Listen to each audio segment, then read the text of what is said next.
Test नहीं है इनका सत्ता पक्ष की, केवल अजय चंद्राकर जी जिसको बिल्कुल एक किनारे कर दिया वही उपस्थित रहते हैं, आदत से मजबूर है। कल तो बचत कोई नहीं है। कल मैं तो अपनी आज एक महत्वपूर्ण सूचना, कल यशोदा वर्मा जी का जन्मदिन है सभापति महोदय, हम सब उनके यशस्वी जीवन की कामना करते हैं, बधाई शुभकामनाएं।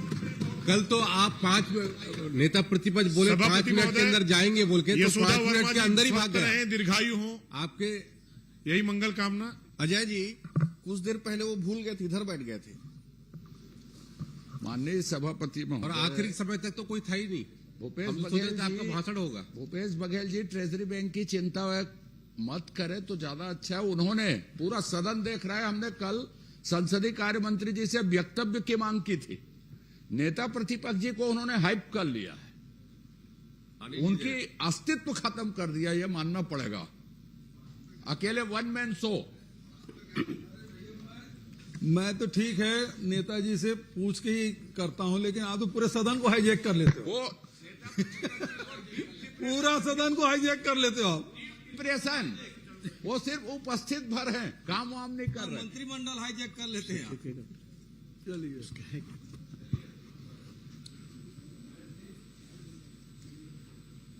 आप बोलोगे? मैं बोल रहा हूं। मैं श्री उमेश पटेल जी।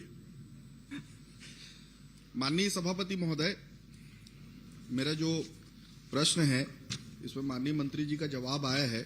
मेरा पूरक प्रश्न इसमें यह है कि इस कार्य के लिए निविदा कितने बार लगी, कब कब लगी, और अगर एक से अधिक बार लगा है तो निरस्त करने का कारण क्या था, दूसरा, और तीसरा कि अगर निविदा 2 बार हुआ है तो दोनों में क्या अंतर था? माननीय सभापति महोदय, जो jamhuri का टेंडर हुआ, टेंडर 2 बार लगा। पहली बार टेंडर जो लगा वो 10/12/2025 को लगा, और दूसरी बार जो नया टेंडर लगा वो 23/12/2025 का।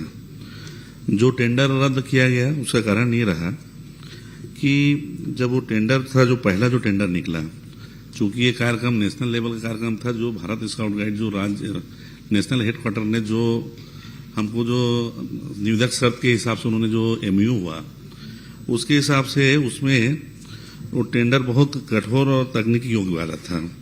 जैसे कि पहले जो टेंडर था 3 वर्ष का अनुभव, न्यूनतम टर्नओवर 5 करोड़ का, कार्यावधि 5 दिन का था, प्रतिभागियों की संख्या 15,000, मूल्यांकन की पद्धति जो थी वो QCBS क्वालिटी कास्ट बेस्ड वो उसका मूल्यांकन पद्धति था, और तकनीकी जो और वित्तीय वेटेज जो अनुपात है 70/30 का था।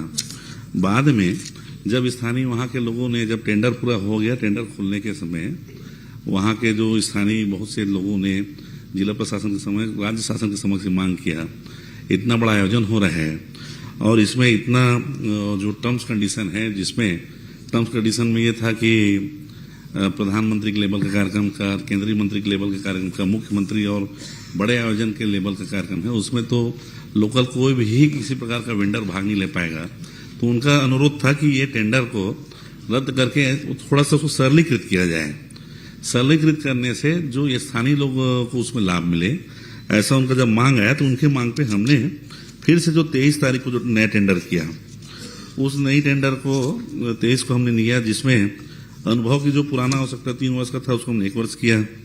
टर्नओवर तो वो सेम ही था, और बहुत सारे जो टर्म्स एंड कंडीशन थे, जो टर्म्स एंड कंडीशन थे उसको हमने, जैसे कानूनी इकाई अधिकतम अंक पहले 20 था उसको 10 किए, टर्नओवर 20 को हमने 10 न्यूनतम अंक के हिसाब से किए, अनुभव को हमने 20 को 10 के हिसाब से किए, पूरे कार्य प्रदर्शन 20 को 10 के हिसाब से किए, मानव संसाधन उसमें पहले 10 था उसको हमने 6 किया, सकारात्मक नेटवर्क को 10 को हम 6 किए। पहले जो टेंडर था, टेंडर जो कुल अंक 100 में तकनीकी योग्यता के लिए न्यूनतम अंक जो था 90 था।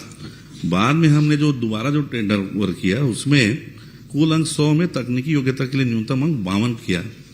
ऐसा 2 अलग। माननीय सभापति महोदय, माननीय मंत्री जी ने माना, ये मान रहे हैं वो कि पहले निविदा और दूसरे निविदा में डाउनग्रेड किया गया जितने टर्म्स एंड कंडीशन थे। पहले जैसे 3 साल को 1 साल कर दिया गया, वर्क एक्सपीरियंस को बैंक गारंटी को 3 महीने से 1 महीने कर दिया गया, वार्षिक टर्नओवर को 5 से 3 कर दिया गया, जो भी उन्होंने माना, अभी डिटेल दिया उन्होंने। तो ये डाउनग्रेड जो किया गया है, ये इसकी तो कोई क्राइटेरिया है ना, क्योंकि ये तो स्काउट गाइड के संविधान के और स्काउट गाइड के परिषद के अनुसार होना चाहिए, उसका जो निर्णय है। तो क्या ये निर्णय स्काउट गाइड परिषद ने लिया था कि ये डाउनग्रेड किया जाए या नहीं? माननीय सभापति महोदय, टेंडर के संबंध में आपको बता दूं, जब 14/11/2025 को Bharat scout guide national headquarter ने जब सहमति दी कि आगामी माह में रायपुर में या जहां छत्तीसगढ़ सरकार चाहे वहां बालोद में उन्होंने अपनी सहमति दी कि नेशनल लेवल का एक कार्यक्रम होना है। और उसके बाद वो जैसे ही उन्होंने जब चिट्ठी लिखी 14/11/2025 को, 25/11/2025 को तत्काल हमारी जो सरकार है 25/11 सरकार को हमारी ने उसने 5 करोड़ की राशि हमने भारत स्काउट गाइड को जब जारी किया, तो 26/11/2025 को राज्य सचिव भारत स्काउट गाइड की एक चिट्ठी आया कि जो छत्तीसगढ़ के नियम से हम करेंगे, तो छत्तीसगढ़ के नियम से हम जेम पोर्टल से ही टेंडर कर पाएंगे। ये जेम पोर्टल से हम टेंडर करेंगे। माननीय मंत्री जी, मैं टोक रहा हूं आपको, मेरा सिंपल सा प्रश्न ये है कि निविदा को डाउनग्रेड किया गया, ये तो आपने मान लिया।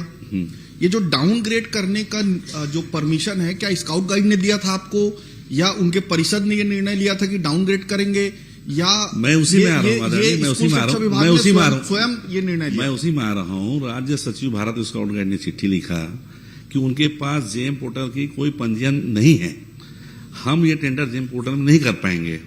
उन्होंने वापस शासन को चिट्ठी लिखा, शासन को डीपीआई को उन्होंने चिट्ठी लिखा, डीपीआई ने 2/12/2025 को शासन से अनुमति मिला। अनुमति के बाद डीपीआई ने जेम पोर्टल से जमहूरी टेंडर प्रक्रिया के लिए कलेक्टर बालोद को निर्देश किया गया। कलेक्टर बालोद ने एक समिति बनाई, अपर कलेक्टर जो वहां के जो सीनियर अपर कलेक्टर के अध्यक्षता में एक समिति बनी। उस समिति में विभाग, मैं मंत्री जी मैं बता रहा हूँ ना, समझ पूरी बात करूँ ना, आप सीधा मेरे को इतना बता दीजिए कि स्काउट गाइड परिषद से इसकी परमिशन ली गई? परमिशन थी, उसमें उनकी अनुमति थी, उनकी अनुमति ली गई थी, उनकी भी अनुमति थी। और जो नियुक्त क्रय समिति है, एक चीज और बता दीजिए, आप स्काउट गाइड परिषद की बात की, स्काउट गाइड परिषद का अध्यक्ष उस दिनांक तक कौन था, ये बता दीजिए पहले। उस दिनांक तक जो भारत स्काउट गाइड का जो नियम है, नियम के हिसाब से स्कूल शिक्षा मंत्री ही उसका अध्यक्ष होता है। तो ये स्कूल शिक्षा मंत्री उसका अध्यक्ष होगा, पदेन है? पदेन है। तो भंग किया गया था, आपने परिषद को पहले भंग किया था कि नहीं किया था? पहले भंग किए बगैर तो आप डायरेक्ट अध्यक्ष नहीं बन सकते। माननीय सदस्य, माननीय सभापति महोदय जी, मैं सभापति महोदय, ये सदस्य महोदय बताना चाहता हूँ, भारत स्काउट गाइड का जो अध्यक्ष, पदेन अध्यक्ष या अध्यक्ष बदलने का अधिकार, उसका जो नियमावली है, नियमावली के हिसाब से भारत स्काउट गाइड छत्तीसगढ़ के उपनियम 17 की कंडिका 1 के अनुसार भारत स्काउट गाइड के छत्तीसगढ़ के संरक्षक माननीय मुख्यमंत्री जी होते हैं, और उन्हीं के द्वारा राज्य अध्यक्ष, उपाध्यक्ष और राज्य मुख्य आयुक्त बदलने का अधिकार होता है। भंग करने का अधिकार होता है? भंग मतलब बनाने का। भंग करते हैं आप पहले स्काउट गाइड परिषद को पहले भंग करेंगे, उसके बाद अध्यक्ष की नियुक्ति करेंगे, यही है प्रक्रिया? ऐसा कभी नियम नहीं है, चूंकि हमारे पूर्व में यही तो चलता है, यही तो नियम मैं बता रहा हूँ। परिषद को पहले आप भंग करेंगे, परिषद कभी भंग नहीं होता। माननीय सदस्य महोदय, माननीय सभापति महोदय, ये एक पूरे उसमें चला, सरकार की तरफ से एक सांसद महोदय बोलते हैं कि मैं अध्यक्ष हूं, माननीय मंत्री जी बोलते हैं मैं अध्यक्ष हूं, और वो जाके इस पूरे टेंडर को निरस्त कर देते हैं। तो अगर वो अध्यक्ष नहीं है, इनका जवाब जो ये बता रहे हैं कि स्कूल शिक्षा मंत्री है, तो निरस्त कैसे हुआ फिर वो? माननीय सभापति महोदय, किसी शिकायत के आधार पे, किसी सांसद महोदय कहने पे कोई भी टेंडर भंग नहीं हुआ। समिति ने जो तय किया, जो वहां जो जिला की जो निविदा समिति थी, उस निविदा समिति ने उसको भंग किया, और उसी निविदा समिति के ही अनुमोदन से पुनः फिर से निविदा किया गया।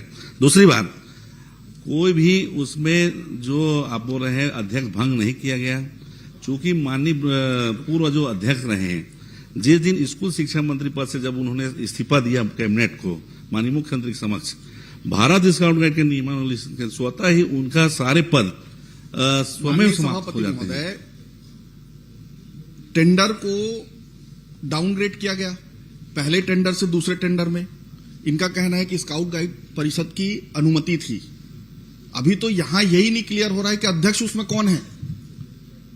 चलिए मैं आगे बढ़ जाता हूं इससे। मैं आपसे ये पूछना चाहूंगा माननीय मंत्री जी कि ये जो निविदा आपने बताया कि 23/12/2025 को सेकेंड बार टेंडर हुआ, इसकी अंतिम तारीख 3/1 थी, मैं सही हूं? तो 3/1 को इसकी अंतिम तारीख थी और अंतिम तारीख पूर्ण होने से पहले, निविदा पूर्ण होने से पहले क्या काम वहां शुरू हो गया था? तो मैं बता रहा हूं, भारत स्काउट गाइड, ये मैं आपको क्लियर कर रहा हूं कि ये कार्यक्रम सिर्फ छत्तीसगढ़ का नहीं था। छत्तीसगढ़ एस होस्ट था जिसमें अलग अलग काम बटे हुए थे। स्काउटिंग में ऐसा रहता है कि जब भी कोई बड़ा आयोजन होता है, सर्विस कैंप लगता है। सर्विस कैंप, जो उनका सर्विस कैंप का नाम होता है, चूंकि नेशनल का आयोजन था, उनके एक टर्म्स कंडीशन थे। उस टर्म कंडीशन के आधार पे छत्तीसगढ़ के Bharat scout guide national headquarter से उन्होंने एमयू के माननीय मंत्री जी, आप सीधा उत्तर दीजिए ना। मैं बता रहा हूं, आप पॉइंटेड पूछा जो हुआ है, निविदा खत्म होने से पहले, मैं बोलना चाह रहा हूं, निविदा पूर्ण होने से पहले क्या काम वहां शुरू हो गया था? वही काम चालू हुआ जो वहां सर्विस कैंप में, जो नेशनल हेडक्वार्टर के द्वारा जो काम किया जाना था। सभापति महोदय, वहां स्ट्रक्चर पूरा खड़ा हो गया था। सभापति महोदय, वहां स्ट्रक्चर खड़ा हो गया था, वहां आधा काम पूरा हो गया था। सभापति महोदय, देखिए, मैं आपको इसीलिए एक एक चीज को ओपन किया हूं। पहले टेंडर को डाउनग्रेड किया गया ऐसे आदमी को देने के लिए जो ये काम शुरू कर सके। पहली बात लड़ाई हो रहा है सांसद और मंत्री के बीच में कि कौन अध्यक्ष है। आप प्रश्न करें ना। बात सभापति महोदय, टेंडर पूरा हुआ नहीं है और टेंडर को कोई ऑलरेडी पहले से काम शुरू कर दिया गया। मतलब यहां से आदेश था कि फलना आदमी को ही टेंडर मिले। सभापति महोदय, ये भ्रष्टाचार का बहुत बड़ा उदाहरण है। आप प्रश्न करें ना। प्रदेश में चल रहे हैं और भी है। सभापति महोदय, और भी उदाहरण है। राजीव युवा मितान क्लब का जो अब आपने टेंट लगवाया, ये बालोद जिला का मामला है। घोटाला भी आप विधायक वहाँ से आते हैं माननीय सभापति महोदय। मोरेबासी का भी आपका भ्रष्टाचार का उदाहरण है। कौन सा टॉपिक ले रहे हैं, क्या बोल रहे हैं? प्रदेश में प्रदेश में पहली बार हुआ है। पूरा प्रदेश जिला शिक्षा अधिकारी पूछ रहे हैं, आप बैठिए ना। जिला शिक्षा अधिकारी आयोजन का प्रमुख हो गया था। मोरेबासी खाना है भैया। माननीय सभापति महोदय, मैं इसमें माननीय मंत्री जी से मांग करता हूं और ये प्रश्न पूछता हूं, क्या क्या इसमें विधायक समिति से आप जांच कराएंगे ताकि दूध का दूध और पानी का पानी हो सके? आप पहली बात बोल रहे हैं टेंडर में भ्रष्टाचार किया गया। मैं स्पष्ट करना चाहता हूं, जेम पोर्टल में टेंडर हुआ। सारे लोग जानते हैं, सदन के सारे सदस्य, सम्मानित सदस्य, अध्यक्ष दीर्घा और सारे लोग जानते हैं, अधिकारी दीर्घा, जेम पोर्टल में किसी प्रकार का कोई भ्रष्टाचार नहीं हो सकता। मेरी बात सुन लीजिए। पहला टेंडर हुआ, पहला टेंडर में जो प्रतिस्पर्धी, जो वेंडर जिसको काम मिला, वो पहले भी इनेजिबल था, उसमें प्रतिस्पर्धी था और दूसरे भी था। दल की कमेटी से जांच कराएंगे क्या? जब भ्रष्टाचार हुआ नहीं तो जांच कराने की प्रश्न नहीं है। दो बात स्पष्ट हो चुका है। माननीय मंत्री जी मान चुके हैं कि निविदा पहले और दूसरे में डाउनग्रेड किया गया और दूसरा चीज बता रहे हैं आप बिना टेंडर के काम चालू हो गया था, वहीं से भ्रष्टाचार। टेंडर के आधे ज्यादा काम हो गए थे। हर टेंडर में हो रहा है। स्पष्ट हो चुका है कि पहले निविदा और दूसरे निविदा में डाउनग्रेड किया गया, ये स्पष्ट हो गया। ये स्पष्ट हो गया कि काम निविदा पूर्ण होने से पहले काम शुरू हो गया। इससे तो स्पष्ट है अध्यक्ष महोदय कि यहाँ भ्रष्टाचार हुआ है, कुछ और बोलने की जरूरत ही नहीं है। इसलिए आप विधायक दल के कमेटी से इसकी जांच कराएं, दूध का दूध और पानी पानी आपके लिए भी अच्छा हो जाएगा। आप इसमें माननीय अध्यक्ष महोदय, मैं स्पष्ट करना चाहता हूं, आप समझ नहीं पा रहे हैं। प्रोग्राम जो है नेशनल का था, नेशनल का एक नियम है, उपनियम है, उसके आधार पे जो काम हमने जो टेंडर में किया, हमारा टेंडर का जो वर्क था, सिर्फ हम लोगों ने काम किया एरिना, शौचालय, जल व्यवस्था, प्रकाश व्यवस्था, ध्वनि व्यवस्था, आवास टेंट, इतना काम था। लेकिन उसके अलावा बहुत से और वहां इवेंट थे जिसके लिए टेंट लगे। वो काम भारत स्काउट गाइड छत्तीसगढ़ ने नहीं किया, छत्तीसगढ़ सरकार ने नहीं किया। वो जो उनका 1 महीने पहले जिस दिन कैंप, माननीय सभापति महोदय बहुत स्पष्ट है। मैं सभापति महोदय, मैं स्पष्ट करना चाह रहा हूँ, आप 14 हुआ नहीं है, भ्रष्टाचार हुआ नहीं है। मैं बोल रहा हूँ, मान लीजिए 14/11 को मंत्री मान लीजिए आप कहते हैं कि भ्रष्टाचार नहीं हुआ है, ठीक है, आप विधायक दल के गठन कर दीजिए समिति का, वो दूध का दूध पानी का पानी हो जाएगा, आपके लिए भी अच्छा हो जाएगा। माननीय सभापति महोदय, और आप तो ये अपने आप के ऊपर 14 तारीख को अगर इस नेशनल ने समिति नया का गठन आप अनुमति दिया, नहीं करते हैं तो आप 14 तारीख को नेशनल ने अनुमति दिया और 4 दिसंबर से वहां सर्विस कैंप चालू हो गया। नेशनल के जो वहां पे संयुक्त निदेशक के निर्देश पे, और उनका जो वर्क था, आप जो नेशनल हेडक्वार्टर के द्वारा जो सर्विस कैंप किया गया उसको आप छत्तीसगढ़ सरकार का काम मानेंगे, तो उसमें हम कैसे सहमत होंगे? आप बैठिए। माननीय सभापति महोदय, मंत्री जी आज पहली बार जवाब दे रहे हैं, अच्छा जवाब दे रहे हैं, लेकिन थोड़ा साहस करने की जरूरत है। पहली बार इनके कार्यकाल में पहली बार जमहूरी हुआ और उसके कारण तो बदनाम हो गया पूरा छत्तीसगढ़। अरे बदनाम तो बोरेबासी दिवस में हुआ था, तब कोई नहीं बोलता। आप लोग को छत्तीसगढ़ के आंदोलन में भी तकलीफ है, आप लोग को बासी से तकलीफ है, आप लोग को बासी से तकलीफ है। वो भी चम्मच जेल में कौन है? जेल में 8 करोड़ रुपए के बोरेबासी, वो भी चम्मच से 15-16 नंबर का एक दिन नहीं करते, एक दिन में करते तो बहुत सारे लोग जेल में रहते। आप बैठिए, आप प्रश्न करिए। माननीय सभापति महोदय, पहली बात तो यह है कि कौन अध्यक्ष है, इसकी लड़ाई हुई और कोर्ट तक चला गया है, अभी भी कोर्ट में है। वो कौन अध्यक्ष है, इसकी लड़ाई अभी कोर्ट में चल रहा है और इन्हीं सांसद है, पूर्व मंत्री है, नंबर 1। नंबर 2, जो माननीय उमेश जी ने जो बात कही कि टेंडर 2 बार लगाया गया, डिग्रेड किया गया, और दूसरी बात यह है कि वो जो जिसको टेंडर दिया गया उसको कैसे मालूम कि उसको मिलने वाला है, वो पहले से कैसे काम कर लिया। और ये इनकी आदत सी हो गई सभापति महोदय। माननीय अरुण साहु जी बैठे हैं, पीडब्ल्यू मिनिस्टर, सुकमा में वैसे ही हुआ, आचार संहिता लगा है, टेंडर नहीं हुआ है, काम शुरू हो गया। महिला बाल विकास में भी ये हुआ। तो ये इनके प्रवृत्ति बन गई सभापति महोदय, इसे रोक लगाना जरूरी है, क्योंकि यदि रोक नहीं लगाएंगे तो फिर कोई नियम प्रक्रिया का कोई मतलब नहीं है। और इसलिए माननीय उमेश जी ने जो बात कही है कि ये सारी प्रक्रिया में गड़बड़ी दिखाई दे रही है।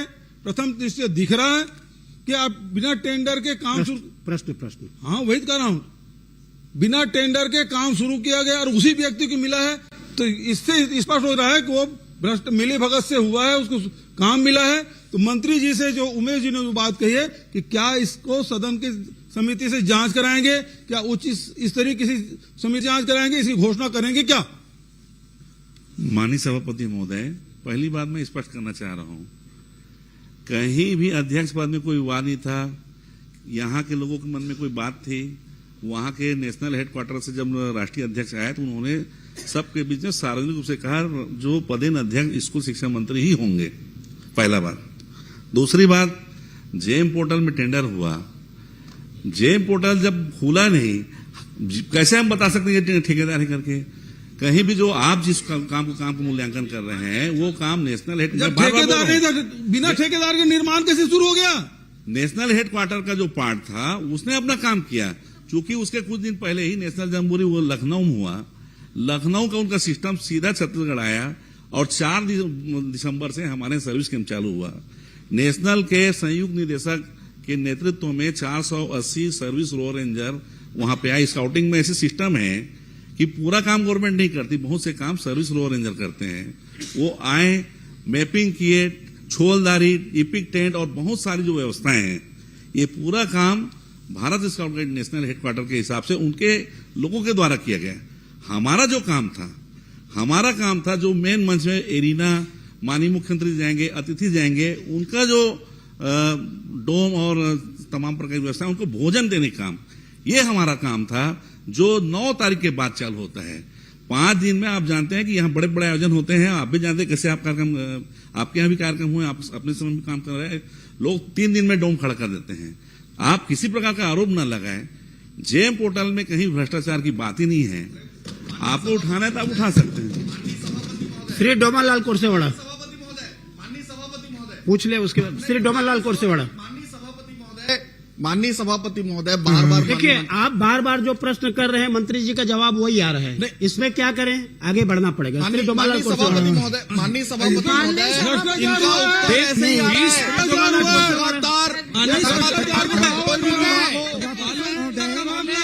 पहले टेंडर हुआ ही नहीं है, पैसे ये भ्रष्टाचार नहीं कर पाया। आधार पर मुझे मिल रहा है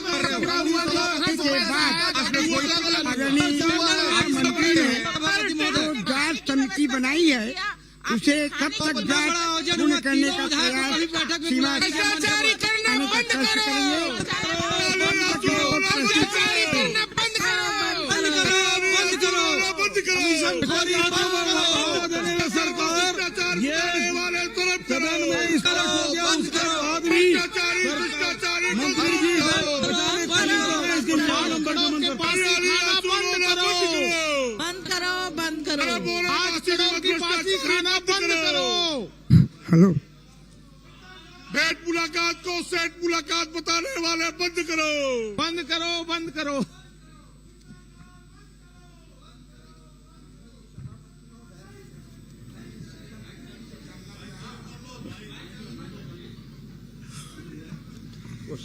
समग्र शिक्षा के अंतर्गत व्यावसायिक शिक्षा के लिए जो संचालन हेतु राशि आवंटित की गई है, उस राशि का दुरुपयोग हुआ है ऐसा शिकायत मिली है, तो बाजार नियमों के आधार पर कार्रवाई की गई है या नहीं, ये मैं जानना चाहता हूँ। माननीय सभापति महोदय, स्कूलों में जो हमने अलग अलग स्कूलों में 1285 स्कूलों में लगभग 25 करोड़ 70 लाख रुपया प्रति स्कूल के पैमाने से 2 लाख रुपए प्रति स्कूल हमने दिया। कुछ जगह शिकायत हमें स्पष्ट कहीं नहीं आई, लेकिन कुछ जगह समाचार पत्रों में ऐसा है कि कुछ स्कूलों में भंडार क्रय नियमों का पालन नहीं किया गया। हम स्वयं ही समाचार पत्रों के आधार पे एक 6 सदस्यीय जांच दल हम समिति बनाए हैं। जिन जिन जिलों में जहां जहां शिकायत की बात आती है, उन सारे जगह वो जांच समिति जारी है, परीक्षण कर रही है, और परीक्षण के आधार पे आगे हम निर्णय लेंगे। माननीय सभापति महोदय, मैं जानना चाह रहा हूं मंत्री महोदय से, ये जांच समिति जो बनाई है, वो जांच रिपोर्ट कब तक प्रस्तुत करेंगे और कब तक उसका निराकरण होगा, इसकी जानकारी। लगभग जांच कमेटी बहुत सारे जगह का वो आगे है सूची, चूंकि अभी एग्जाम चल रहा है, बीच एग्जाम में अभी कार्रवाई करना उचित नहीं होगा, इसलिए मानवीय दृष्टिकोण से बच्चों को शैक्षणिक स्थिति को देखते हुए एग्जाम के बाद उस पर कार्रवाई होगी। किस अधिकारी के समक्ष जांच की जा रही है? यहाँ पे ज्वाइंट डायरेक्टर के नेतृत्व में 6-7 लोगों की समिति है, और समिति सारे जगह जाके वो जांच कर रही है जहां जहां शिकायत आई हो। सुनिए। धन्यवाद सभापति जी। मंत्री जी ने जांच बैठाया, उसके लिए मंत्री जी को मैं धन्यवाद देता हूं, लेकिन मैं एक अनुरोध करता हूं, बहुत सरलता से प्रश्न कर रहा हूं कि आपको मैं प्रमाणित कर सकता हूं कि वहां पर जो आपके लैपटॉप, प्रिंटर, ये जो कोटेशन लिए गए थे, उस कोटेशन को भी अगर देखेंगे, मेरी 3 चीज है इसके अंदर, सबका मिली भगत के आधार पे 300-400 रुपया, फिर उसके बाद में उसको कम किया गया, मतलब राउंड फिगर में है सारे। एक दूसरा जो है, उसकी एमआरपी को मिटा दिया गया है, उसका भी प्रमाण है मेरे पास। तीसरा यह है, जिसको मिला है उसका जो जीएसटी नंबर है, मैं प्रतिष्ठित मेडिकल स्टोर है इसलिए नाम नहीं ले रहा हूं उसका, वो जो है मेडिकल स्टोर्स का, स्टेशनरी वालों का नहीं है जिन्होंने सप्लाई किया, उसके जीएसटी नंबर पूरे जो है वो मेडिकल के हैं। तो ये तीनों को लेकर भी उस जांच के दायरे में लाएंगे क्या, मेरी मांग है। माननीय सभापति महोदय, मैं बहुत स्पष्ट करना चाह रहा हूं, जहां जहां शिकायत आई है, रायपुर, दुर्ग, बलौदा बाजार या जिस जगह पे आई है, वहां पे शिकायत, अभी तक शिकायत हमको डायरेक्ट नहीं मिला, शिकायत समाचार पत्रों के आधार पर मिला, और समाचार पत्रों के आधार पर ही हमने जांच समिति बनाया है, और माननीय सदस्य बोल रहे हैं तो बिल्कुल उसमें जांच करेंगे। डॉक्टर चरणदास मान।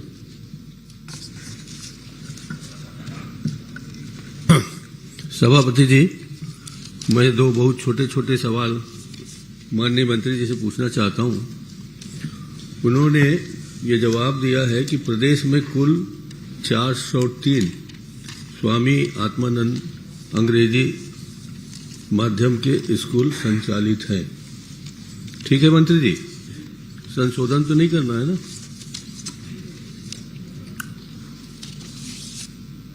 जबकि मुख्यमंत्री जी ने दिसंबर 2024 के प्रश्न क्रमांक 311 में लिखित उत्तर में ये कहा है कि कुल 751 आत्मानंद स्कूल चल रहे हैं।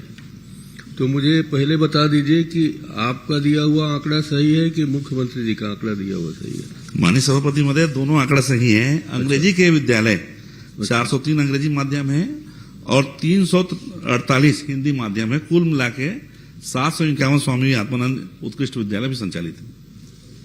ये बता दीजिए कि प्री प्राइमरी स्कूल की कक्षाएं कितने स्कूलों में चल रही है और कितने में बंद करेंगे? अभी टोटल हम 54 स्कूलों में 54 स्कूल में प्री प्राइमरी स्कूल अभी चल रहा है।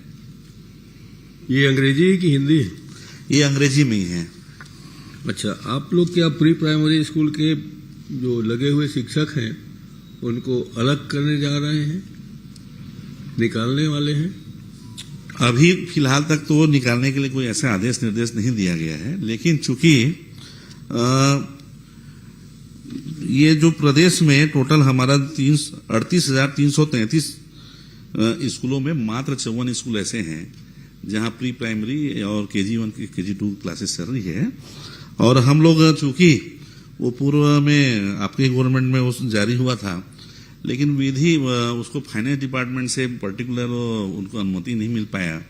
स्थानीय व्यवस्था से वो स्कूल संचालन करने की बात कही गई थी और जिन जिन स्कूलों में व्यवस्था है वहां तो चल रही है और जहां नहीं व्यवस्था हो पा रही है उन स्थानों पे अभी ये स्कूल को जब नया सत्र आएगा, जो बच्चे एक बार एडमिशन हो गए वो तो चलेंगे, लेकिन नया सत्र आने के बाद जैसे बाकी आत्मानंद स्कूल चलते हैं वैसे ही ये भी स्कूल संचालित होंगे। मंत्री जी जरा बताने कष्ट करेंगे कि प्री प्राइमरी के शिक्षकों को, मेरी जानकारी में तो आया है कि बिलासपुर के 18 और बेमेतरा के 4, इसी तरह से और भी कई स्थान हैं जहां के शिक्षकों को आपने निकाल दिया है। तो उसका आधार क्या है शिक्षकों को निकालने का या उनकी नौकरी समाप्त करने का? आदरणीय सभापति महोदय, जो टोटल आत्मानंद स्कूल हैं वो आत्मानंद स्कूल जो प्री प्राइमरी जो स्कूल हैं वो सबको स्थानीय कलेक्टर के माध्यम से वो डीएमएफ की राशि या अन्यत्र उनके जो सोर्स हैं रिसोर्सेज के आधार पर चलाने के लिए मौखिक रूप से कहा गया था। पैसे का दिक्कत जहां डीएमएफ का भी नियम बदल गया है, जहां नियम बदल गया है तो वहां ऐसा बोला जा रहा है कि अभी जो बच्चे आ गए हैं उनको कंप्लीट करने दीजिए, पढ़ाई कंप्लीट कर दीजिए, नए बच्चों का एडमिशन न ले और उनको जैसे बाकी आत्मानंद स्कूल चलते हैं उसी पैटर्न में चलने दें। अच्छा, आपकी सरकार ने बाल वार्ड का स्कूल खोलने का निर्णय लिया है ना? बाल वाटिका स्कूल खोलने का निर्णय आपकी सरकार ने ले लिया है ना कि विचाराधीन है? ये जो बालवाड़ी है, चूंकि अभी नई शिक्षा नीति है उस पे अभी चलेगा बालवाड़ी। लगभग 11,000 बालवाड़ी खोलने का प्लान हमारी सरकार का भी तय है। नहीं, मैं बालवाड़ी नहीं पूछ रहा हूँ, बाल वाटिका। वही मैं भी तो वही बोल रहा हूँ, बाल वाटिका बालवाड़ी एक ही है। अच्छा, तो इस बाल वाटिका के आपके शुरू हो जाने के बाद क्या इनको आत्मानंद स्कूलों से संचालित कराएंगे, उन्हीं के अंदर रहेगा कि आपने अलग से बाल वाटिका चलाने? भाई, स्कूल संचालन सिर्फ आत्मानंद ही स्कूल नहीं है। आत्मानंद के अलावा अतिरिक्त हमारे पास लगभग 38,000 और स्कूल हैं, तो हम तो सभी स्कूल में चले उसी चिंता करेंगे। इससे बाल वाटिका से और आत्मानंद स्कूल से कोई संबंध नहीं रहेगा? कोई संबंध नहीं रहेगा। धन्यवाद, बढ़ जाइए। माननीय सभापति, इसी में एक सवाल है। आत्मानंद स्कूल में जितने भी अंग्रेजी माध्यम के हैं, अभी वर्तमान में जो नियुक्ति की गई जो प्राचार्य के पद है वो हिंदी माध्यम के। अब शिक्षा के गुणवत्ता पर इसमें एक सवाल आ गया माननीय सभापति महोदय, और जो पहले प्रभारी प्राचार्य के रूप में या प्राचार्य के रूप में काम कर रहे थे उनको वहां से अन्यत्र हटा दिया गया है। वो व्यवस्थित ये नहीं कर पा रहे कि हम लोग यहाँ पे रहें या कहाँ रहें। अर्जुंदा का यदि मैं बताऊं कि वहां प्रभारी प्राचार्य के रूप में काम कर रही थी, अर्जुंदा में डे शिफ्ट भी चलता है और मॉर्निंग शिफ्ट भी चलता है। अब एक प्राचार्य है वहां और डे मॉर्निंग में कौन करेगा, डे में कौन करेगा, कोई नहीं है।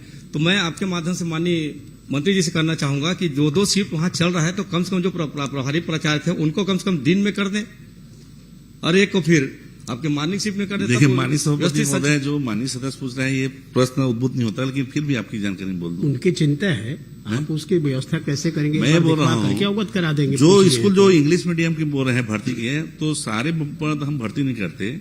बहुत से पद ऐसे हैं जिसको हम प्रतिनियुक्ति में लेते हैं। रहा सवाल जो कहीं कोई काम कर रहे हैं प्रभारी प्रिंसिपल, और अभी हमने बहुत बड़ी संख्या में प्रिंसिपल प्रमोशन किया है, तो प्रिंसिपल जब प्रमोशन है तो वो सारे स्कूलों में वो गए हैं। तो आपकी जो दिक्कत है मैं अलग से दिखा दूंगा, आप बताएंगे। श्री विक्रम उसेंडी।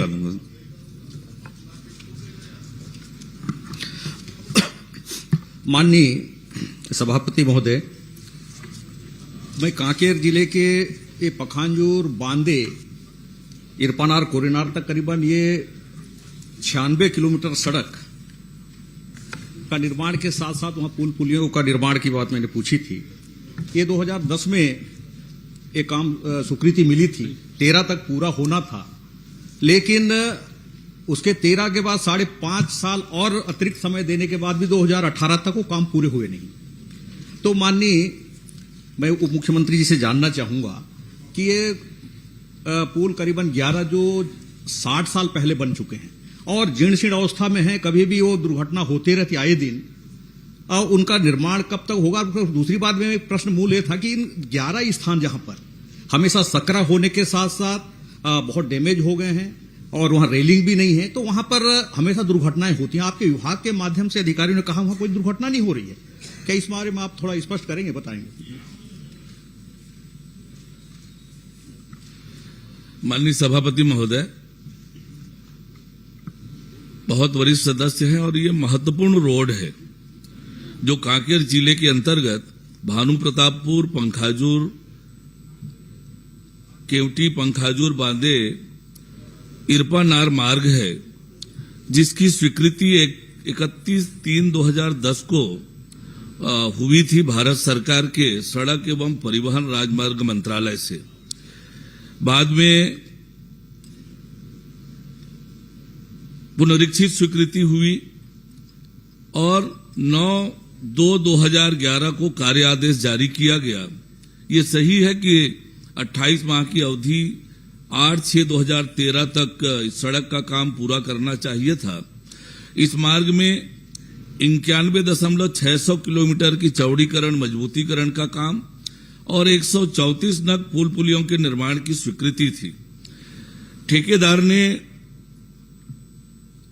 91.5 किलोमीटर सड़क का चौड़ीकरण और मजबूतीकरण का काम किया। 134 में से 114 नग पुल पुलियों का निर्माण का काम किया और शेष 20 नग पुल पुलियों का निर्माण जो अनुबंधक है उन्होंने नहीं किया, जो कि अनुबंध में शामिल था, उसे छोड़ दिया गया। 2018 में काम छोड़कर वो चला गया। भुगतान को लेकर विवाद हुई। विवाद को लेकर अनुबंधक ने 2011 में रीट याचिका दायर की। 16 आर्बिट्रेटर नियुक्त हुआ। आर्बिट्रेटर ने अनुबंधक के पक्ष में आंशिक रूप से उनके दावे को स्वीकार किया। उसके खिलाफ लोक निर्माण विभाग आर्बिट्रेशन ट्रिब्यूनल गए। ट्रिब्यूनल ने हमारे पक्ष में आदेश किया। उसके खिलाफ उच्च न्यायालय में मामला लंबित है। जहां तक ये सही है कि 11 पुल पुलिये सकरे हैं, जीर्ण शीर्ण है, पर विभाग ने उसमें दुर्घटना रोकने और जीर्ण शीर्ण स्थिति को ठीक करने के लिए आवश्यक व्यवस्थाएं की है। सांकेतिक board, delineator, rumble, strip guard, stone hazard marker आदि लगाया है और जो दुर्घटनाजन्य चिन्हित स्थान है उन पर सड़क मत से विशेष मरम्मत से भी काम हम करा रहे हैं। और इन सड़कों की स्वीकृति के लिए क्षेत्रीय अधिकारी को लिखा गया है कि इनके टेंडर निरस्त करने की अनुमति और जो बचे हुए काम है उसको पूरा करने की अनुमति के लिए मांग की है। इस रोड में कुछ और हिस्सा बहुत खराब है। माननीय मुख्यमंत्री जी ने उसके निर्माण की घोषणा की है, बजट में शामिल है और प्रशासनिक स्वीकृति की प्रक्रियाधीन है।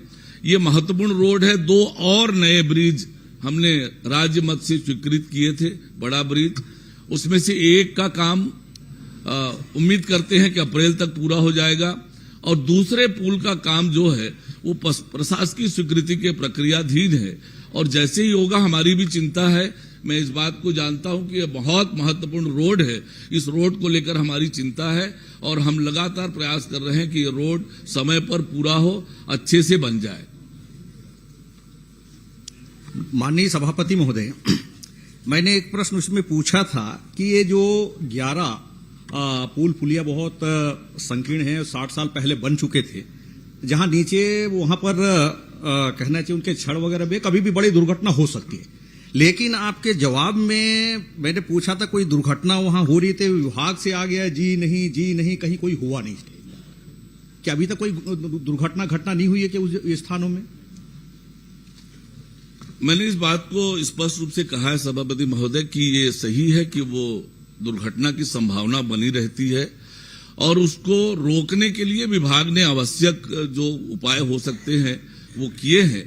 विभाग के जानकारों के अनुसार से जो रिपोर्ट है उसके हिसाब से कोई दुर्घटना हुई नहीं है, फिर भी हम सावधानी बरत रहे हैं। घुमावदार है, टर्निंग है, सकरा है, जीर्ण शीर्ण भी है, इस बात को स्वीकार कर रहे हैं। इसीलिए निर्माण की स्वीकृति भी हुई है।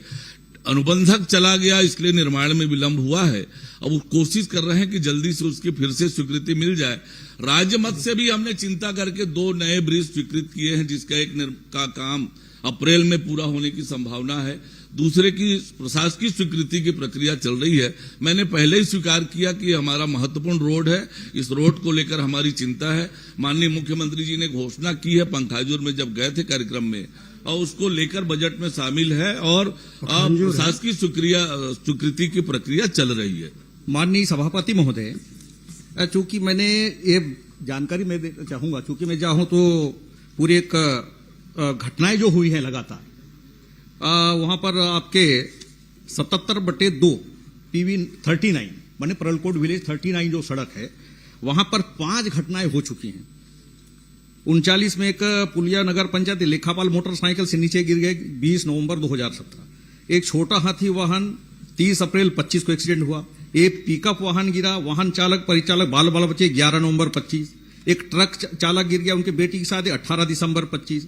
एक स्कॉर्पियो वाहन बुरी तरह क्षतिग्रस्त हो गया 29 अप्रैल 25। एक इस प्रकार से लगातार 5 घटना वहां पर हुई। उसके साथ 90/4 किलोमीटर PV 79 वहां पर बाइक के साथ 2 लोगों की मृत्यु हुई। और उसके साथ साथ 2 लोग ये घटना घटी 21 दिसंबर 24 और 28 सितंबर 24। तो लगातार वहां पर दुर्घटना हो रही है, लेकिन विभाग के उत्तर में कुछ नहीं हो रहा है। इस टाइप का जवाब आना ये बिल्कुल ठीक नहीं है। कुल मिलाकर विभाग अधिकारी कम से कम ध्यान देना चाहिए। इतनी घटनाएं वहां पर घट रही हैं, दुर्घटनाएं हो रही हैं, और पूरे मेरे पास प्रिंट मीडिया की अखबार भी हैं, कब कब घटना हुई है, और इलेक्ट्रॉनिक चैनल में भी कब कब इनका बयान है, पूरी मेरे पास है। आप ना बैठ करके प्रश्नकाल के बाद में बैठ करके और पूरा बता देंगे तो मंत्री जी उसको क्या उपाय हो सकता है देख लेंगे। बैठ करके नहीं, गलत जानकारी दिया गया है, घटना नहीं हुई इसके बारे में लिखित उत्तर में आ गया है। चाहो तो मैं इसके लिए मैं पटल में रख देता हूं पूरी घटना के बारे में। तो ये गलत जानकारी देना ठीक बात नहीं है। घटना को इंकार नहीं कर रहे हैं, मंत्री जी बोल रहे हैं कि टेंडर के उसकी प्रक्रिया है और बाकी उसको सब कर रहे हैं। मैं बोला और भी जो जानकारी है तो उपलब्ध करा देंगे तो ठीक रहेगा। महोदय ये लगातार हो रहा है सभापति महोदय। नहीं माननीय, हर विधायक आपको यही शिकायत कर रहा है कि जानकारी सही नहीं आ रही है। आपकी तरफ से प्रताड़ित करना चाहिए सभापति महोदय मंत्रियों को कि क्यों ऐसा हो रहा है। लगातार गलत जवाब आ रहा है। मैं उसमें मेरा मूल प्रश्न था क्या इन पुल पुलियों पर सकरा के साथ एक दुर्घटना इन स्थल पर हुई है। मैं प्रश्न में था इस पर हुई है तो उसको स्वीकार करना चाहिए थे, कहने का मतलब है। और उसमें नहीं हुई है मेरे को जो जानकारी है मैं भी पता लगाया, नीचे के अधिकारी भेजे थे घटनाएं हुई हैं, लेकिन ऊपर इस तरह आरे बोले नहीं हुई है, इस टाइप आ गया। मैं भी जानकारी ले रहा था अंदर। तो कुल मिला के इनको दिखवाई इस प्रकार के, इसमें तो मैं पूरी मेरे पास जानकारी चाहता हूं, मैं पटल में पूरी इस जानकारी को रख सकता हूं। पूरी एक मेरे पास जानकारी है। ठीक है मंत्री जी, मैं आपके ध्यान में ला रहा हूं, विक्रम जी जिस बात का उल्लेख कर रहे हैं, एक तो अभी जो टेंडर हो रहा है उसमें इतने रेट में कम चले जा रहे हैं, और उसके टेंडर ओपन होने के बाद में एग्रीमेंट नहीं कर रहे हैं। जो एग्रीमेंट कर रहे हैं वो काम छोड़ देते हैं। मुझे ऐसा लगता है कुछ ऐसा प्रयास होना चाहिए कि उसको छत्तीसगढ़ से बाकी काम से भी बैकलिस्टेड करना चाहिए, कि जिससे समय में काम पूरा हो सके। नहीं तो ये जिस प्रकार से अनावश्यक ये जो प्रयास कर रहे हैं, तो इतना प्रयास जो विधायक और जो माननीय सदस्य करते हैं वो विफल हो जाता है। तो थोड़ा उसमें आप विक्रम जी इसी बात की चिंता कर रहे हैं। जी जी बिल्कुल, संधि के निर्देश का पालन होगा। जहां तक दुर्घटनाओं की बात है, विभाग ने थाने से जानकारी ली है, थाने से यह जानकारी आई है कि कोई दुर्घटना नहीं हुई है। पर आपने कहा है, आपकी बात को भी मैं इंक्वायर नहीं करता हूं, निश्चित रूप से उसकी हमारी चिंता है। क्या है, मैंने इस बात को स्वीकार किया है कि वो दुर्घटनाजनित संभावना बनी रहती है। सभापति महोदय भी 8 साल से ज्यादा का समय हो गया, हम बड़ा कोई दुर्घटना हो पुलों के हो उसके पहले उसका कुछ हो रहा है। बरसात में नीचे बहुत सड़क जीर्ण अवस्था में है, कभी भी बड़ी घटनाएं हो सकती हैं उन पुलों के नीचे दबने से। सभापति महोदय, निश्चित रूप से मैंने पहले शुरू से स्वीकार किया है कि यह महत्वपूर्ण रोड है और इसके लिए लगातार प्रयास कर रहे हैं। श्री रोहित साहू जी। बहुत बहुत धन्यवाद सभापति महोदय। मेरा प्रश्न है माननीय उप मुख्यमंत्री जी का, लोक निर्माण विभाग का। महोदय, यह बताने की कृपा करेंगे कि लोक निर्माण विभाग अंतर्गत रख रखाव मेंटेनेंस मद में वर्षवार कितनी राशि आवंटित की गई है? ये जानकारी मेरे द्वारा मांगी गई थी और 2023 से 25-26 तक की जानकारी देने की या बताने की कृपा करेंगे माननीय महोदय। यही मेरी जानकारी है, प्रश्न है।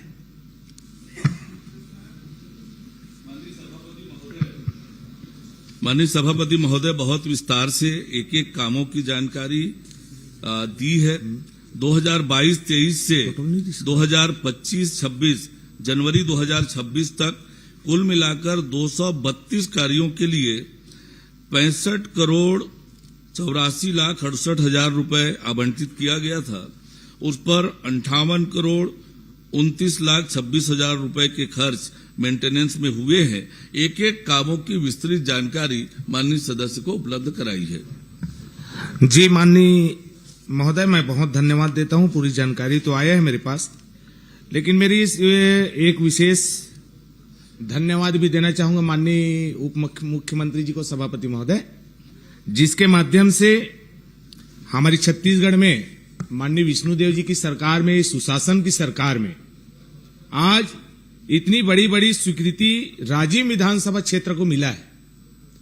मैं आज इस सदन के माध्यम से मैं धन्यवाद दूंगा माननीय उप मुख्यमंत्री जी को।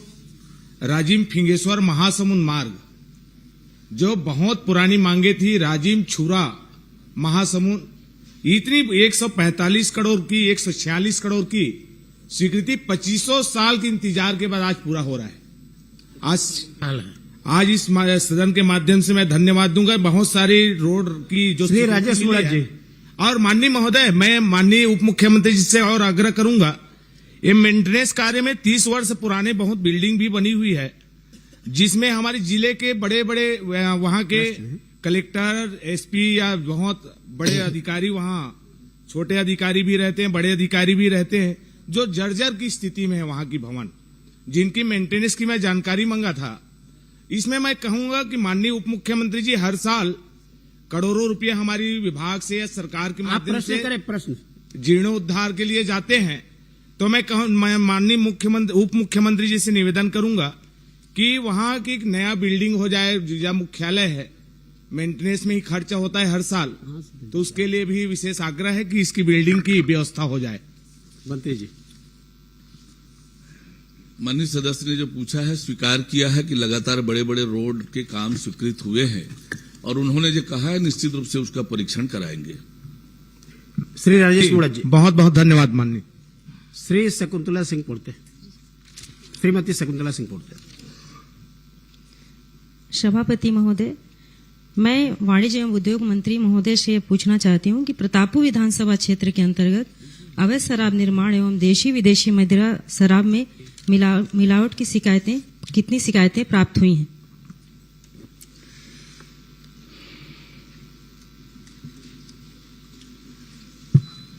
माननीय सभापति महोदय, प्रतापपुर विधानसभा में देखो, आप लोग बोलते हो कि मंत्री जी नहीं बोल देते हैं, जवाब नहीं देते हैं। मंत्री जी ने स्वीकार किया है, जी हां। आप धन्यवाद दीजिए उनको।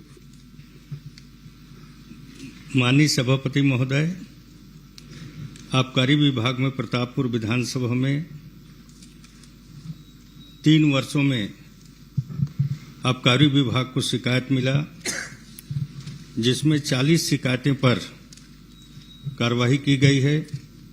साथ ही साथ पुलिस विभाग को 197 शिकायत मिला। अब 197 के 97 शिकायत पर कार्रवाई की गई है और सभी को न्यायालय में प्रस्तुत कर दिया गया है।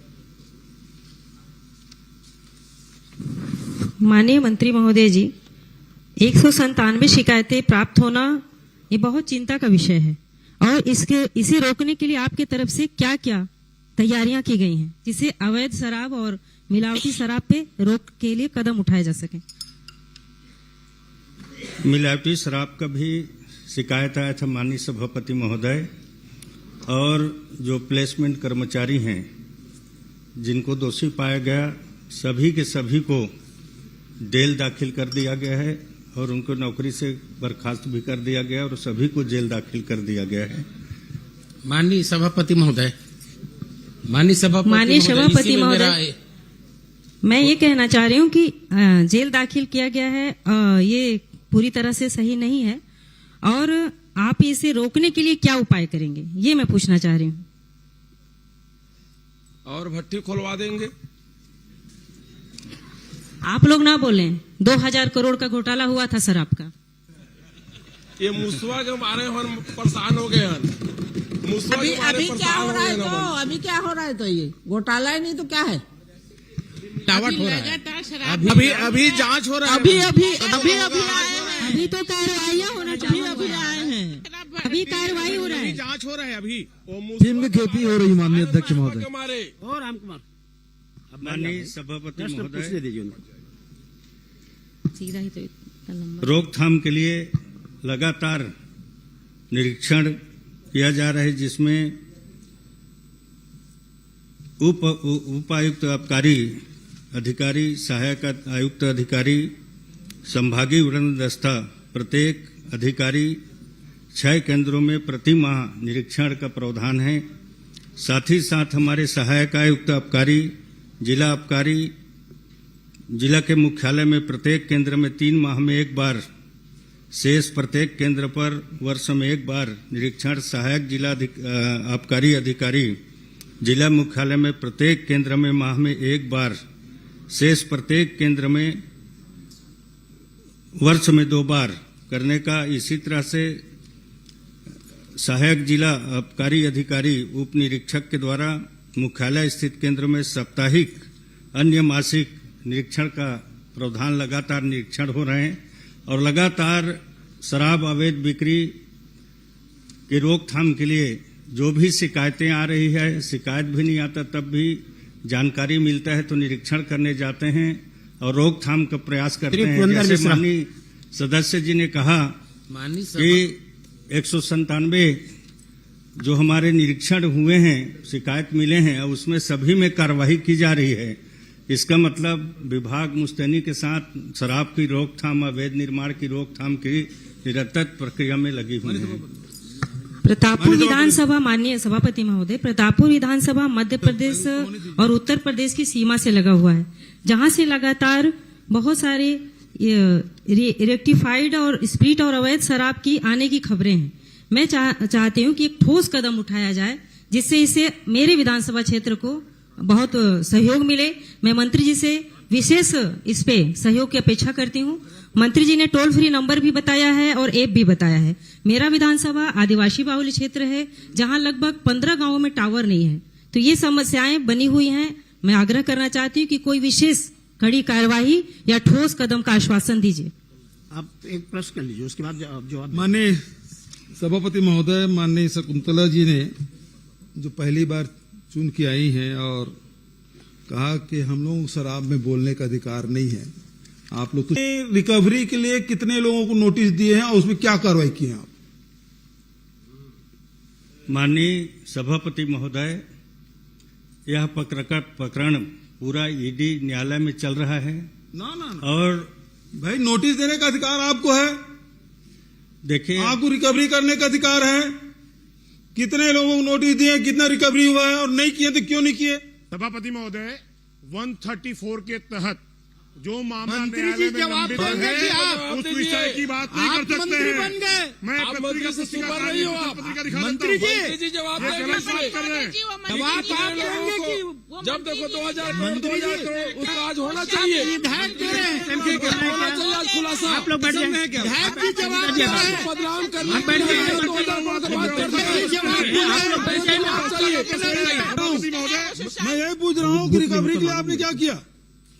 कितने फैक्ट्री का जहां अवैध शराब बना, नकली होलोग्राम लगा, इसमें वसूली की आप बताइए। क्यों अद्भुत नहीं होता भाई? उन्होंने आरोप लगाया। नहीं, इस प्रश्न में कुछ आप जवाब देंगे क्या? माननीय सभापति महोदय, वैसे प्रश्न उद्भूत नहीं होता, प्रतापपुर विधानसभा के संबंध में पूछा गया है। बाकी वरिष्ठ सदस्य पूछ रहे हैं, एक मिनट मैं बता देता हूं। वरिष्ठ सदस्य पूछ रहे हैं तो मैं बताना चाहूंगा 22 अधिकारियों को निलंबित किया गया है। मैं रिकवरी की बात किया मंत्री जी, बाकी प्रकरण रिकवरी की बात है।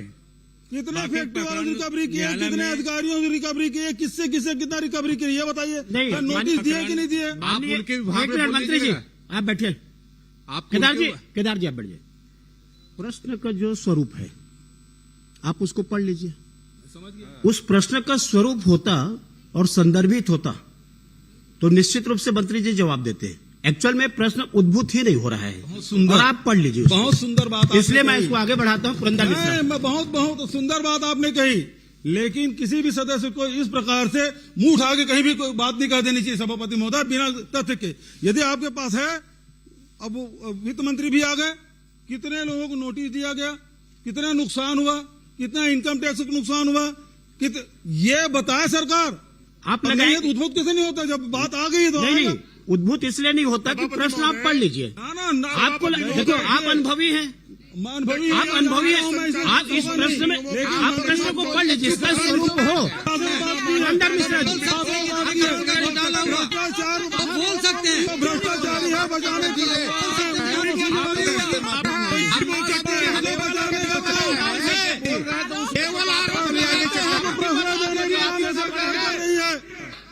जब आप भी हैं, 2.5 सालों में सरकार को बने, अभी तक एक नोटिस नहीं, तो चर्चा का फिर बचाने की कोशिश की जा रही है। किस बात की है भाई?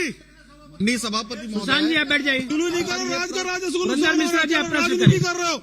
धन्यवाद सभापति महोदय। नहीं हो रहा है, उमेश जी मुझे समय प्रदान किया। चलिए मैं खड़ा हूं, आप बैठ जाइए। नहीं, मैं खड़ा हूं, आप बैठ जाइए ना। अब मैं खड़ा हूं, आप बैठ जाइए। मेरा यह कहना है कि मान लो किसी सदस्य ने कुछ बात कर दी, अब कुछ बात कर दिया तो उसका मंत्री जवाब दे, ऐसा नहीं होता। दूसरी बात, आप भी अनुभवी हैं, भूपेश बघेल जी तो बहुत सीनियर हैं। प्रश्न का जो स्वरूप है संदर्भित होता, निश्चित रूप से मैं अवसर देता हूं, लेकिन प्रश्न दूसरा है, मंत्री जी से जवाब दूसरा मांगेंगे, कैसे वो जवाब देगा? इसलिए मैंने कहा कि प्रश्न उद्भूत नहीं होता। अब इसको आगे बढ़ाया जाए। पुरंदर मिश्रा जी। धन्यवाद सभापति महोदय। मैं प्रश्न क्रमांक 1775 का प्रश्न किया हूं। माननीय मंत्री जी से निवेदन करता हूं कि मेरा प्रश्न आप भी पढ़ लिए होंगे, मैं आपका उत्तर भी पढ़ लिया हूं, और मेरा उत्तर विधानसभा है, इसलिए मैं ज्यादा प्रश्न नहीं करूंगा, आपको उत्तर देना। क्या स्थायी पूंजी निवेश अनुदान नियम में 263 उद्योगों का अनुदान दिए गए थे और 15 दिसंबर 2025 के आंतरिक प्रश्न में रायगढ़ जिले के 152 और सारंगढ़ जिले के 111 उद्योगों को जिला व्यापार उद्योग द्वारा नोटिस दिया गया था, जबकि आज के उत्तर में उसका अलग से उत्तर आ रहा है। 256 उद्योगों को स्व प्रमाणित उत्पादन विक्रय संबंधी जानकारी दी गई थी। दोनों प्रश्न अलग अलग उत्तर दिए हैं, क्या आप अधिकारियों पे कार्रवाई करेंगे? माननीय सभापति महोदय, अगले बार मैंने उत्तर में दिया था, उस समय उन्होंने उत्पादन प्रमाण पत्र वगैरह जमा नहीं किए थे, और अनुदान जो होता है 5 साल के अवधि तक की रहता है। अभी के समय में 256 उद्योग ने अपना स्वप्रमाणित उत्पादन विक्रय संबंधी जानकारी विभाग को प्रस्तुत कर दिया है, और उसके बावजूद भी हम लोगों ने 7 का बताए हैं उनको। उसके बाद में 5 लोगों ने और अपना प्रमाण पत्र दे दिया है, और 2 लोगों ने नहीं दिया।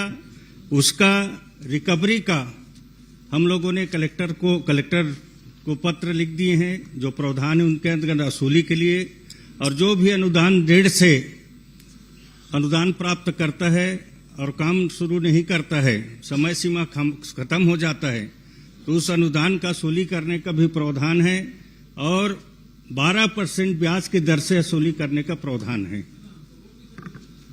सभापति महोदय, क्या ये अनुदान की राशि 5 वर्ष के बाद भी वसूली किया जाता है, या कागजात लिया जाता है? मंत्री जी बताने की कृपा करेंगे। आप तो कम पूछेंगे ऐसा बोले थे ना। माननीय सभापति महोदय, एक समय निर्धारित दिया जाता है और उस निर्धारित अवधि के अंतर्गत वो काम पूरा नहीं करता है तो उसका असूली का पूर्ण रूप से प्रक्रिया है। जैसे कि 2 लोगों को हम लोगों ने निरस्त किया है, मेजर्स दादी पिलासन पेडी प्रोसेसिंग मिल, ग्राम बलपारी विकासखंड ब्रह्मकेला, जिला सारंगगढ़ भिलाई 28/1/2026 को स्वीकृत अनुदान 66 लाख ब्याज मिलाकर 1,07,00,000 रुपया का वसूली होगा। उसी तरह एक और का measures S fly ash brick छीन ग्राम छीन विकासखंड सारंगगढ़ जिला सारंगगढ़ भिलाई उनका निरस्त किए हैं 29/1/2026 को। कुल अनुदान 11,80,000 12% ब्याज मिला के 19,35,000 की वसूली करना। श्री अनुज शर्मा, इसी में क्वेश्चन था। बहुत बहुत आभार माननीय सभापति महोदय। माननीय सभापति मैंने सवाल पूछा था माननीय मंत्री जी से। मैं माननीय मंत्री जी से जानना चाहता हूं कि प्रतिबंधात्मक आदेश जो जारी होता है उस पर क्या कार्रवाई की जाती है। आपने कहा है कि ये जो जांच के विषय में मैंने लिखा था उसका परीक्षण किया गया, किस अधिकारी द्वारा और कब किया गया?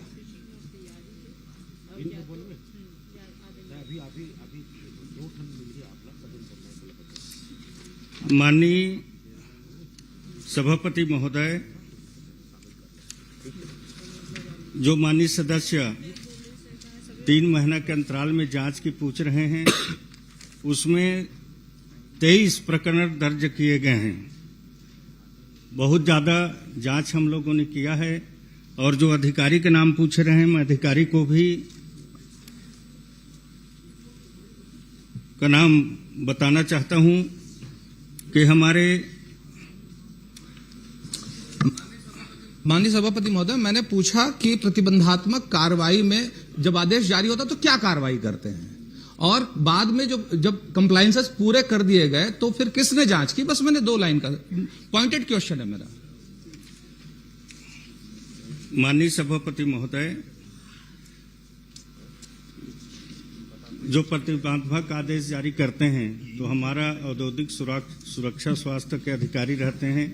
श्रम विभाग के अलग अलग कानून में धारा में अलग अलग जांच अधिकारी जाते हैं। गलत पाया जाता है तो प्रतिबंधात्मक आदेश जारी करते हैं और फिर उनके द्वारा जवाब दिया जाता है और उसको संतुष्ट हो जाता है विभाग तो प्रतिबंधक जो धारा रहता है उसको हटा दिया जाता है और निश्चित तौर पर निरंतर रूप से जांच हो रही है।